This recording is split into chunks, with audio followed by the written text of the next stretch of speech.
Thank you very much, Sam. Good afternoon. You still wake up, that's good. So I think before I telling the story of these indigenous people, I would like to the movie first. Can you help me? So then I bring you directly to the side.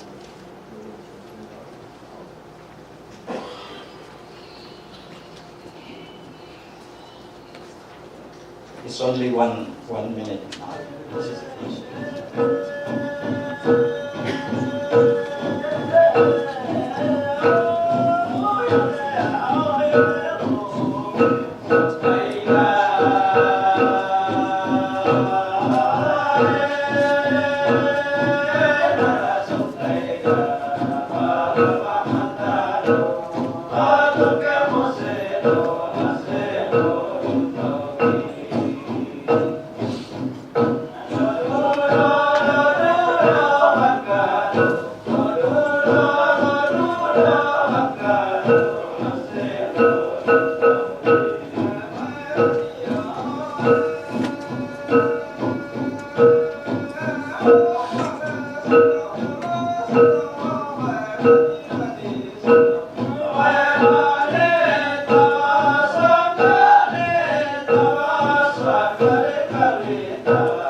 Welcome to Waerebo.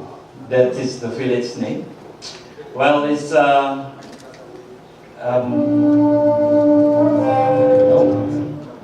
yes, it's okay. Yes, my name is Ary Suhandi. I'm not came from the tribes for sure, and.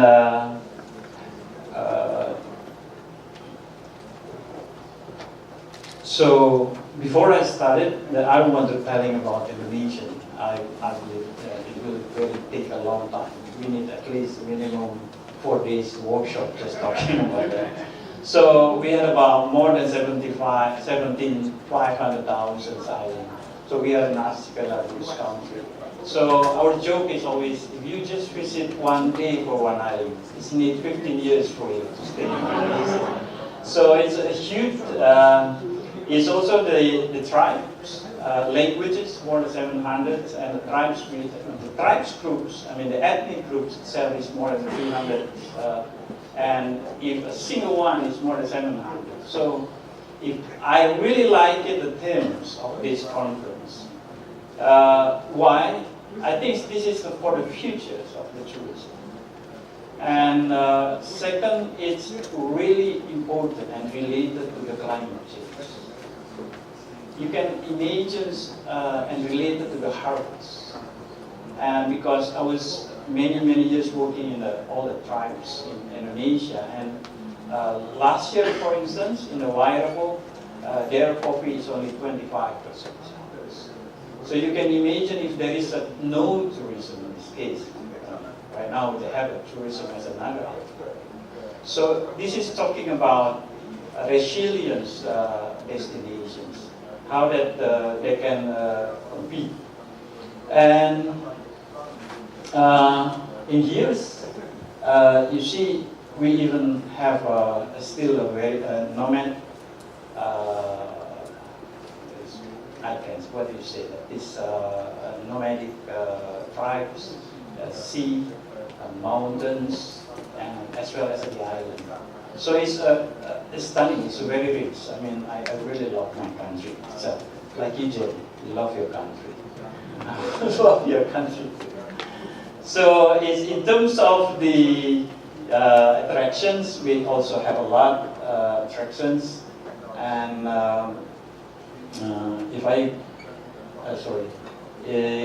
we have 54 national parks in Indonesia, and there are some World Heritage itself, as well as more than 300 nature conservation sites. So it's a huge opportunity working in a tourism here. For us, especially, Indecon is established in 1995. We call it Indonesian Ecotourism Network. So, two reasons at that time. One, naturally, tourism is a chain. You cannot work by yourself. You need a network. Secondly, for us, we are an archipelago country. So we need a network. Otherwise, it's too expensive for us. Not possible.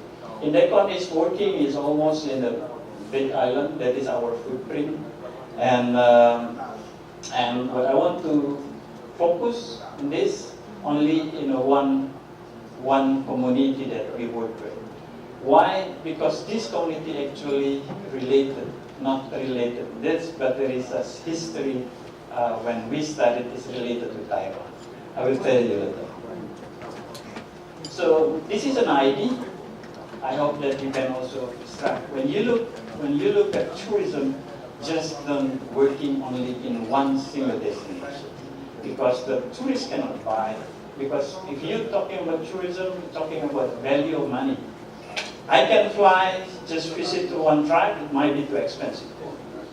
But if you can working what I call is a travel pattern, so we always try to look. The idea when we started is, you see the Kelimutu National Park and the Komodo National Park. The Komodo National Park is the only one, the Komodo is the only one in the world. So definitely is a very highlight, uniqueness, authenticity is there. The Kelimutu is the three-colored lake on the top of the mountain, which is also very, very unique.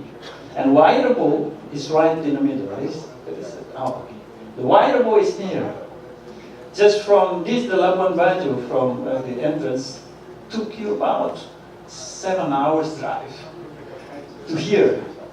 It's not about far, it's about the bad road. And then, you see, we're working now, this is the first one we're working about 6 communities, but now we're working in 10 communities already, in the 3 districts, in 3 major cities. So this is the idea. We develop what we call the corridor of ecotourism. This corridor not meaning the special, but it's also the corridor how to distribute money. People from here to go here, or from here to here for the overland.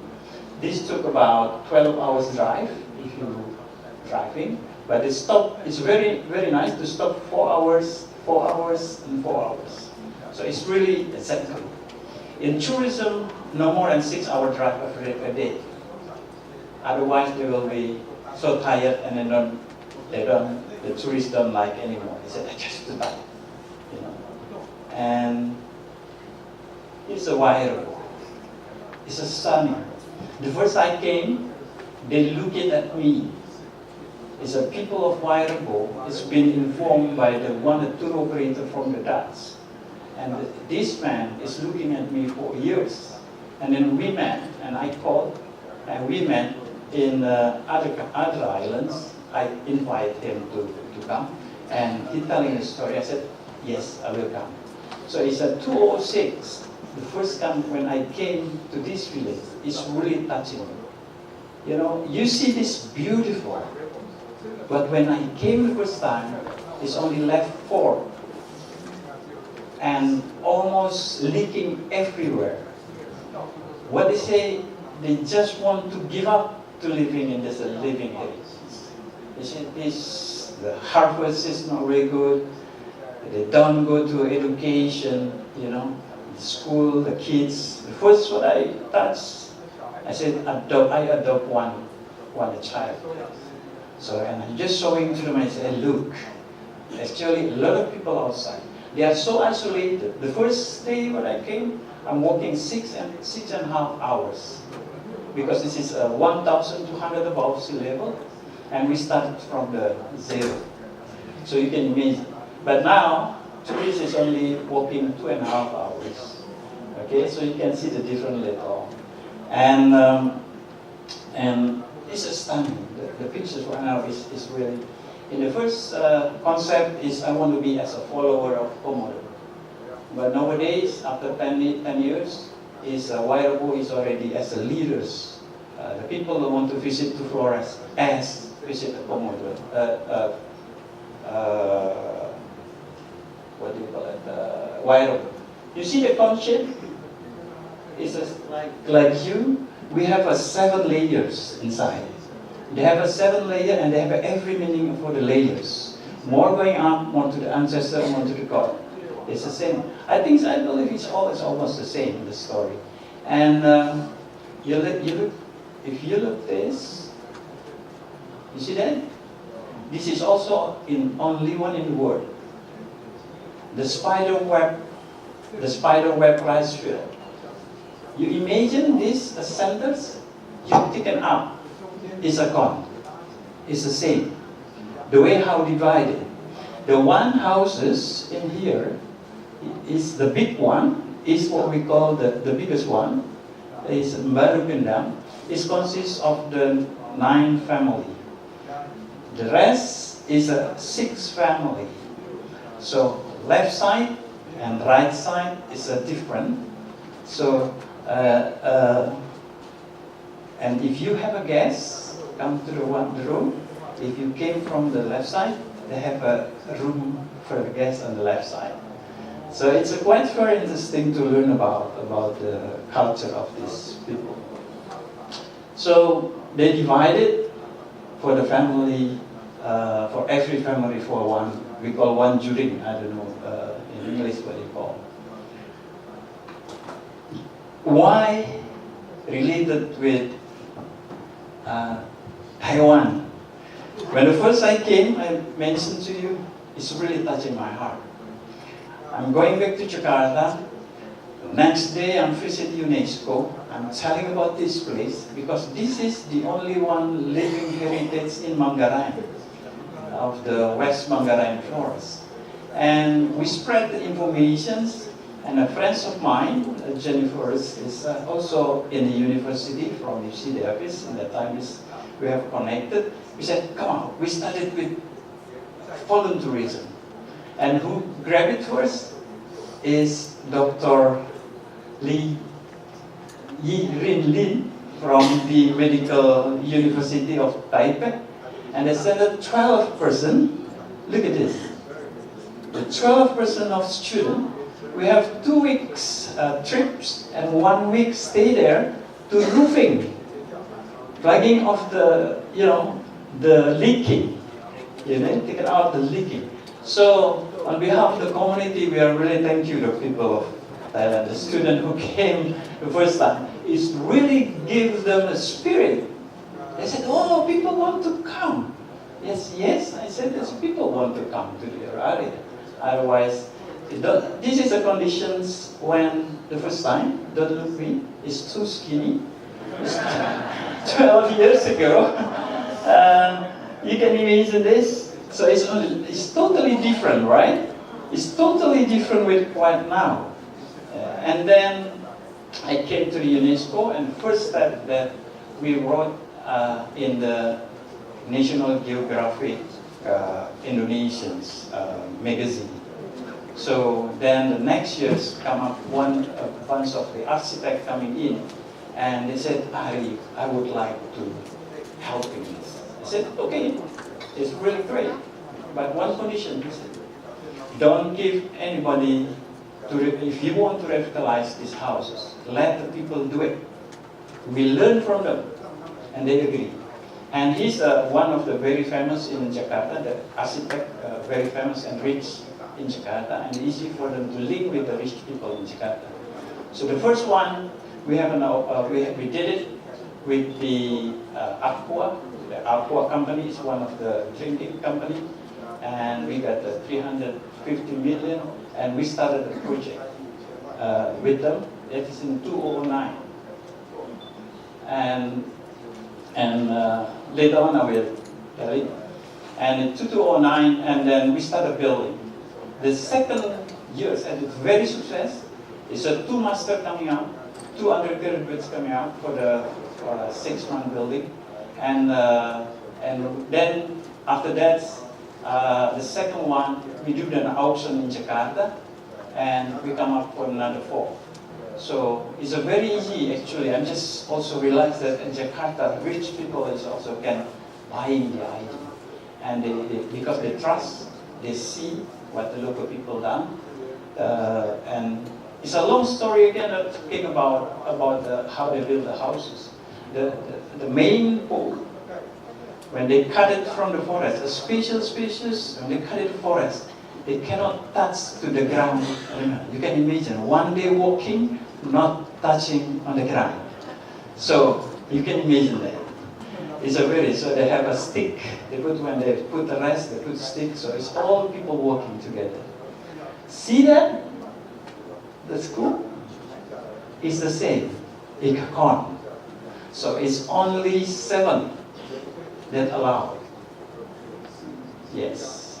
So, and based on that, we agree one of these in years when we revitalize as used for visitor, and they agree how they ask us to help how the tourism can be together with their agricultures to help on the economic point of view. This map is actually drawn by them, but we just revitalized by my staff. So this is the last, they have the 2 houses. The problem of these people, when the kids growing up going to school, that's the most difficult decision for them. They're going down, or they should be stay up. Or they give the kids to their relative, to stay in their relative, because the school is in here. This is from here to there now is 2 hours and a half. Before is about 3 hours and a half. And going down again to the sea is taking about 1.5 driving. But now we have paving the road by the government until this way.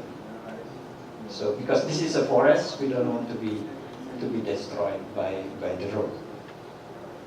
So I will start reviews. I start what achievement. Before you go there, we have we call the 7 messages from the locals. So this is what we call as a code of ethics for the tourists actually. So tourists get a briefing before you starting up. Then this is the trails. This is the easiest trail. After three, almost 4 times that I changed. Before is my knee to my, what do you call it? It's too high. So we revise it because we said, no, people from outside cannot walk like you. They can walk very easily, but not for the people from the town. So that's a beautiful scenery. It's a lot of bird. It's also still very amazing. This is what their achievement was. Last November, they got the award as the winner for Indonesian Sustainable Tourism Award. This award is following the GSTC criteria. It's been already in collaborate with GSTC. So this is the 2nd year for the award. But it's actually back in 2007, 2012, we got the UNESCO award for the architect. This is the one that with the head of the custom. And this is in our office. We celebrate. We invite all the networks coming in just and while he is Pak Yosef is from Waerebo, while he's in Jakarta, we asked him to give a speech, to share the experience about that. So this is an achievement. Number of visitors, you can imagine. Number of money that we maintain right now. Actually, from the project is maybe triples from the project for years already, maybe more than that. So it's, but the numbers now is becoming for us is another, because our calculation maximum is 10,000. It's close to 10,000 already. So you can imagine the quota that we put it for happiness, time, because we're calculating time of local people to spending. Yeah.